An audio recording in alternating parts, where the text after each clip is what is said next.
भूतिया दस्तक में आपका स्वागत है। इस चैनल पर आप लोगों को मिलती है एक से बढ़कर एक भयानक और दिल को दहला देने वाली सच्ची भूतिया कहानी। अगर आपको ऐसी ही वीडियो देखना पसंद है तो हमारे चैनल को सब्सक्राइब करना ना भूलें। और दोस्तों, कहानी बहुत ही डरावनी है, इसलिए कहानी को अंत तक देखें। यह कहानी एक भूतिया बारात पर आधारित है। भूतिया बारात, एक भयावह कहानी। गांव रामगढ़ की काली रातें कई रहस्यों को समेटे हुए थीं, लेकिन जो किस्सा सबसे ज्यादा खौफनाक था वह था भूतिया बारात का। कहते हैं कि इस बारात को जिसने भी देखा वह या तो पागल हो गया या फिर कभी वापस नहीं आया। इस रहस्य को जानने के लिए एक बार 3 दोस्त रवि, सूरज और मोहन ने हिम्मत दिखाई, लेकिन जो उन्होंने देखा वह उनकी रूह तक हिला देने के लिए काफी था।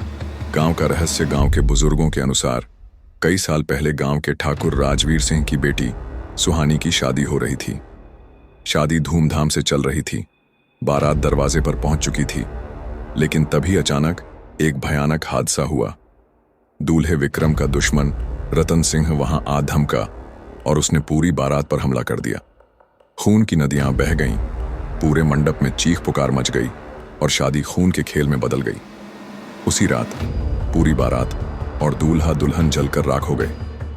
कहते हैं कि उनकी आत्माएं आज भी अधूरी शादी को पूरा करने के लिए हर पूर्णिमा की रात निकलती है। जो भी इस भूतिया बारात को देखने की गलती करता है वह मौत के मुंह में समा जाता है। रहस्य की खोज। रवि, सूरज और मोहन ने इस कहानी को बहुत सुना था, लेकिन उन्हें इस पर यकीन नहीं था। एक रात वे तीनों इस बात की सच्चाई जानने के लिए गांव के बाहर स्थित उस पुराने महल की ओर निकल पड़े जहां बारात चलाई गई थी।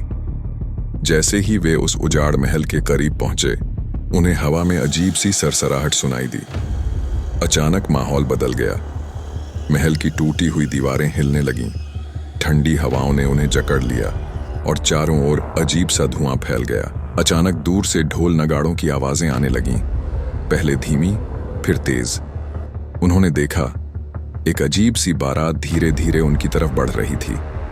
दूल्हे के घोड़े की आंखें लाल थीं, बाराती हवा में तैर रहे थे और उनके चेहरों पर भयानक मुस्कान थी।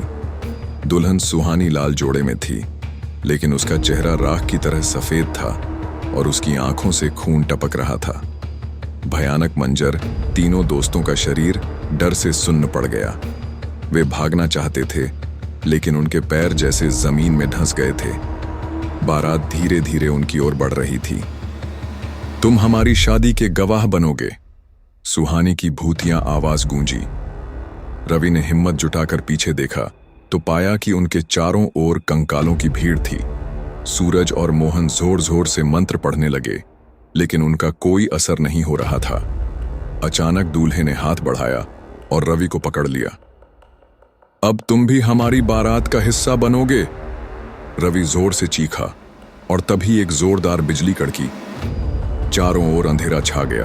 अंतहीन खौफ। सुबह गांव वालों को रवि, सूरज और मोहन बेसुध पड़े मिले। उनके चेहरे सफेद थे, आंखें बाहर निकली हुई थीं और होंठ बड़बड़ा रहे थे। भूतिया बारात, वो आ रही है। कहते हैं कि रवि आज भी पागलखाने में बंद है। सूरज डर के मारे गांव छोड़ चुका है और मोहन कभी कभी गांव के मंदिर में मिलता है, लेकिन उसकी आंखों में अब भी वही खौफ झलकता है। सबक।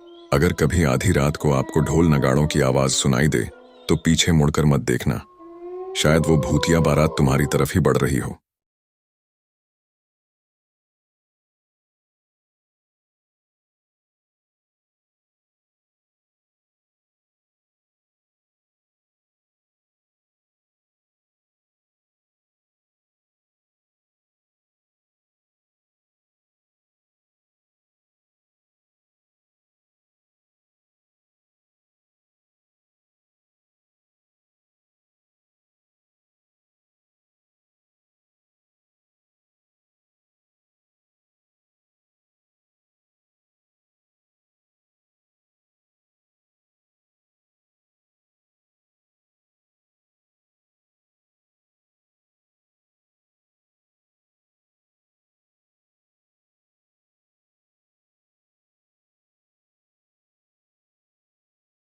कहते हैं कि उनकी आत्माएं आज भी अधूरी शादी को पूरा करने के लिए हर पूर्णिमा की रात निकलती है। जो भी इस भूतिया बारात को देखने की गलती करता है वह मौत के मुंह में समा जाता है। रहस्य की खोज। रवि, सूरज और मोहन ने इस कहानी को बहुत सुना था, लेकिन उन्हें इस पर यकीन नहीं था। एक रात वे तीनों इस बात की सच्चाई जानने के लिए गांव के बाहर स्थित उस पुराने महल की ओर निकल पड़े जहां बारात जलाई गई थी। जैसे ही वे उस उजाड़ महल के करीब पहुंचे, उन्हें हवा में अजीब सी सरसराहट सुनाई दी। अचानक माहौल बदल गया। महल की टूटी हुई दीवारें हिलने लगीं, ठंडी हवाओं ने उन्हें जकड़ लिया और चारों ओर अजीब सा धुआं फैल गया। अचानक दूर से ढोल नगाड़ों की आवाजें आने लगीं, पहले धीमी फिर तेज। उन्होंने देखा एक अजीब सी बारात धीरे धीरे उनकी तरफ बढ़ रही थी। दूल्हे के घोड़े की आंखें लाल थीं, बाराती हवा में तैर रहे थे और उनके चेहरों पर भयानक मुस्कान थी। दुल्हन सुहानी लाल जोड़े में थी, लेकिन उसका चेहरा राख की तरह सफेद था और उसकी आंखों से खून टपक रहा था। भयानक मंजर। तीनों दोस्तों का शरीर डर से सुन्न पड़ गया।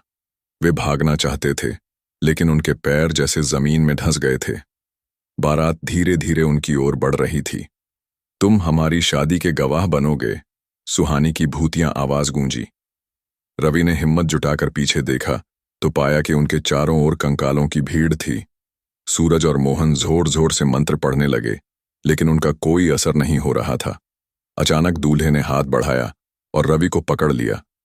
अब तुम भी हमारी बारात का हिस्सा बनोगे, रवि जोर से चीखा और तभी एक जोरदार बिजली कड़की।